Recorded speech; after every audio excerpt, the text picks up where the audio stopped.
Hello दोस्तों, स्वागत है आपका हमारे YouTube चैनल में। बिना टाइम खोटी किए शुरुआत करते हैं वीडियो की और देखते हैं आज के वीडियो के अंदर हम सेल्स की एंट्री करते समय description of stock item, description of ledger and provide GST inclusive rate, इन तीन चीज़ों के बारे में हम बात करने वाले हैं। अब ये चीज़ें हमारे कब काम आती है, पहले तो ये चीज़ देखनी होगी कि भी हम कोई एंट्री कर रहे हैं, एंट्री करते समय अचानक से इस तरीके की दिक्कत आती है, तब हमें इन चीज़ों को कैसे सेट करना चाहिए। सबसे पहले मैंने यहाँ पे टैली स्टार्ट कर रखी है। अब यहाँ पे क्या है कि सेल्स वाउचर के अंदर किसी पार्टी को सेल कर दिया। जैसे आप कहीं पे इमेजिन कीजिए, कहीं पे काम कर रहे हैं, कंपनी में काम करते समय आपके पास कोई पार्टी वाला आता है कि भैया जी इतने कार्टून का या इतने पीस का बिल बना दीजिए। तो बिल बनाते समय कब दिक्कत आएगी आपको, जैसे लोकेशन कंपनी बीकानेर है, पार्टियों का नाम हो गया, एंटर लगा के एक्सेप्ट कर दिया। अब इस पार्टी को हमें क्या करना है, जैसे 200 कार्टून अमूल घी का बिल बनाना है, तो यहाँ पे अमूल घी पे अपन ने एंटर लगाया। अब यहाँ पे 200 कार्टून लिख दिए। जैसे ही कार्टून लिखे, रेट लिखे, आगे चलने लगे, तब दिक्कत आ गई कि सामने वाले ने बोल दिया भैया 200 कार्टून घी तो दे रहे हो, लेकिन इसके अंदर डिटेल डालो कि कितने कार्टून है, कितने केजी का कार्टून है, टीन है या फिर डब्बे वाला घी है, इसकी एक्सपायरी डेट क्या है, बैच नंबर क्या है, XYZ बहुत सारी चीज़ें ऐसी बता दी जो अपने को आइटम के अंदर ही वो चीज़ मेंशन करनी पड़ेगी। अब यहाँ पे हमने आइटम बना रखा है सिर्फ एक। अब ऐसा तो है नहीं कि अलग अलग पैकिंग वाइज अलग अलग आइटम बनाएं या फिर अलग अलग बैच वाइज अलग अलग आइटम बनाएं। वो तो कब पॉसिबल होता है, जब स्पेसिफाइड हम एक ही प्रोडक्ट, एक ही आइटम सेल करते हैं, तब उसको बना सकते हैं। लेकिन बहुत सारे आइटम होते हैं, उसके अंदर अपन अलग अलग लेजर आइटम नहीं बना सकते। अब यहाँ पे हम क्या करेंगे, F12 प्रेस करेंगे।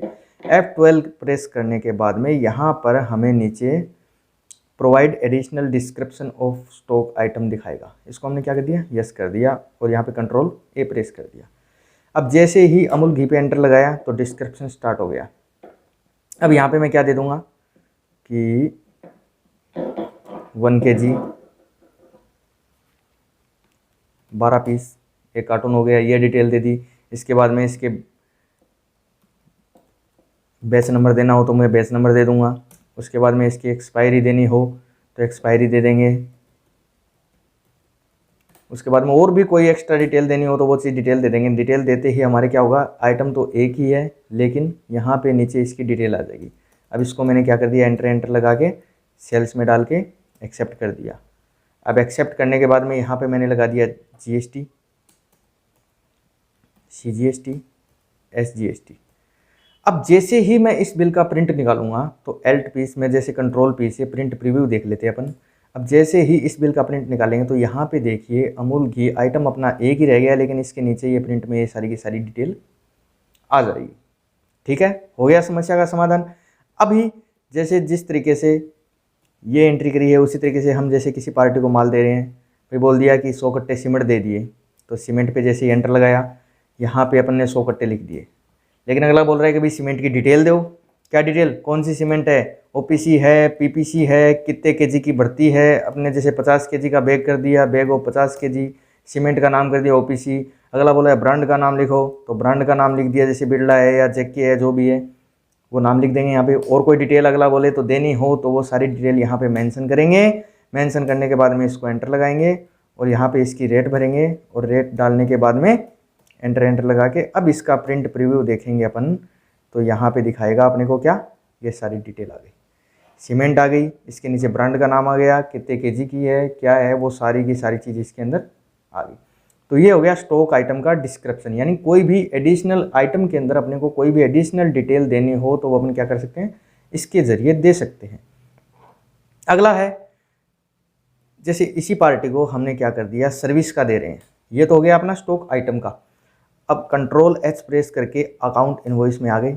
अब यहाँ पे हमारा जैसे सर्विस का काम है, जैसे फ्रेट सर्विस हो गया, भाड़े की सर्विस का अपने को बिल बनाना है, तो यहाँ पे क्या कर दिया कि भाड़े की सर्विस का बिल बना दिया। कितने रुपए भाड़ा हुआ भाई, कि 40,000 रुपये भाड़ा हो गया। अब यहाँ पे दिक्कत कहाँ आएगी कि बोलेंगे कि आप सिर्फ भाड़ा तो लिख रहे हो 40,000 रुपये, फ्रेट तो हो गया, लेकिन कहाँ से कहाँ तक का फ्रेट लगा है, कितने रुपए किलोमीटर के हिसाब से फ्रेट लगा है। इस तरीके से सर्विस का इनवॉइस बनाते समय काफ़ी सारी चीज़ें मेंशन करनी होती है। कमीशन का बिल बनाते समय उसमें वो सारी डिटेल देनी पड़ेगी कि किस किस चीज़ का कमीशन बना रहे हैं। तो यहाँ पे अपने को डिटेल देने के लिए अब क्या करना पड़ेगा, F12 प्रेस करके और यहाँ पे शो मोर में कर देंगे अगर इसमें नहीं शो रहा हो तो। अब यहाँ पे एडिशनल डिस्क्रिप्शन फॉर लेजर्स, यहाँ पे मैंने यस कर दिया, मतलब वही डिस्क्रिप्शन आइटम में भी दे सकते हैं और लेज़र में भी दे सकते हैं। अब यहाँ पे लेज़र पे जैसे ही मैंने एंटर लगाया तो यहाँ पे वही डिटेल आ गई, भी फ्रेट है कहाँ से कहाँ तक, तो जैसे चूरू टू जयपुर का फ्रेट है, कितने किलोमीटर, 285 किलोमीटर, 1 किलोमीटर की रेट 5 रुपये, 1 किलोमीटर की रेट आ गई। ये चीज़ें दे दी सारी, ये देने के बाद में एंटर लगाएंगे। अब इसका प्रिंट प्रीव्यू देखेंगे अपन, तो यहाँ पे ये अपना प्रिंट के अंदर आ जाएगा कि भी फ्रेट का बिल बनाया है, कितने किलोमीटर कहाँ से कहाँ तक, कितने किलोमीटर है, क्या सिस्टम है, वो सारी की सारी चीज़ इसमें अपन ने मेंशन कर दी। तो इस प्रकार आप कोई भी सर्विस का इनवॉइस बनाओगे तो उसमें स्टॉक आइटम लेज़र वाला डिस्क्रिप्शन आपको स्टार्ट करना पड़ेगा ये, और लेज़र वाले सर्विस का इनवॉइस बनाते समय लेज़र वाला डिस्क्रिप्शन स्टार्ट करना पड़ेगा, और आइटम का इनवॉइस बनाते समय आपको कंट्रोल एच आइटम इनवॉइस के अंदर यहाँ पे दिखा देगा स्टॉक आइटम के लिए डिस्क्रिप्शन। ठीक है। अब एक समस्या और आती है कई बार कि हम किसी पार्टी को जैसे माल सेल कर रहे हैं, अब माल सेल कर रहे हैं तो हमारे पास क्या होती है कि डिटेल आती है कि भाई इस रेट के हिसाब से हमने माल दे दिया, जैसे अमूल घी को ही ले लिया। अब यहाँ पे हमें बोल दिया गया कि भाई 100 नग अमूल घी दे दिए, क्या रेट में, 500 के रेट में। अब यहाँ पे हमने 500 लिख दिया, लेकिन यहाँ पे जो अमाउंट आ रही है ये अमाउंट कौन सी है, जीएसटी से पहले की अमाउंट है, यानी टैक्सेबल वैल्यू है। यहाँ पे जो वैल्यू आएगी वो कौन सी आएगी, टैक्सेबल वैल्यू, जीएसटी से पहले की वैल्यू। अब अगला हमें बोले कि हमारे पास ये 500 रुपये इसके अंदर टैक्स इंक्लूड है, ऐसे इस तरीके के एक आइटम हो तो अपन ऐसे कैलकुलेशन करके भी निकाल सकते हैं, लेकिन काफ़ी सारे आइटम होते हैं उसमें बोल दे कि भाई हमारे पास तो जीएसटी के विद जीएसटी की रेट है 500 रुपये, उसमें जीएसटी शामिल है, अब आप निकालो अपने हिसाब से। तो अब यहाँ पे हम क्या करेंगे, F12 प्रेस करेंगे। F12 प्रेस करने के बाद में एक ऑप्शन होता है टैक्स रेट के अंदर, provide rate inclusive of tax for stock item, इस ऑप्शन को हमने क्या कर लिया, यस कर लिया। अब यहाँ पे जैसे ही इस पे एंटर लगाएंगे, एंटर लगाते ही ये पूछेगा इंक्लूसिव ऑफ टैक्स रेट, तो यहाँ पे हमने क्या कर दिया, 500 डाल दिया। अब यहाँ पे ये रेट को बिल्कुल भी हाथ नहीं लगाना है, ऑटोमेटिक आएगी ये, टैक्स घटने के बाद की रेट इसमें ऑटोमेटिक कैलकुलेशन हो गई। एंटर लगाएंगे। फिर अगली आइटम जैसे सीमेंट का हो गया, भाई 50 कट्टे सीमेंट भी दे दिए, किस रेट में, 350 रुपये जीएसटी समेत थे, तो हमने जीएसटी समेत डाल दिए यहाँ पे। अब जीएसटी समेत डाला, जीएसटी सहित डालते ही यहाँ पे क्या गया, बिना जीएसटी की रेट आ जाती है। अब ये क्या रेट आ गई, बिना जीएसटी की ऑटोमेटिक कैलकुलेशन होकर आ गई। अब यहाँ पे क्या करेंगे, सीजीएसटी और एसजीएसटी को लगाना है अपने को। अब ये अपना इनवॉइस बन गया। अब इस इनवॉइस को प्रिंट देंगे, तो प्रिंट प्रीव्यू के अंदर देखेंगे तो यहाँ पे क्या दिखा रहा है, ये आइटम हो गए, ये इसका HSN कोड हो गया, ये क्वांटिटी हो गई, ये रेट ऑफ इंक्लूसिव टैक्स, और ये रेट आ गई बिना टैक्स के, बिना जीएसटी की रेट ये है, और जीएसटी साथ में हो उसके बाद में रेट ये होती है, ये टैक्सेबल वैल्यू जीएसटी, सारी चीज़ अलग अलग तरीके से इसमें शो हो गई। ठीक है, तो डिस्क्रिप्शन भी हो गया, डिस्क्रिप्शन फॉर लेजर सर्विस का इनवॉइस बनाते समय हो गया।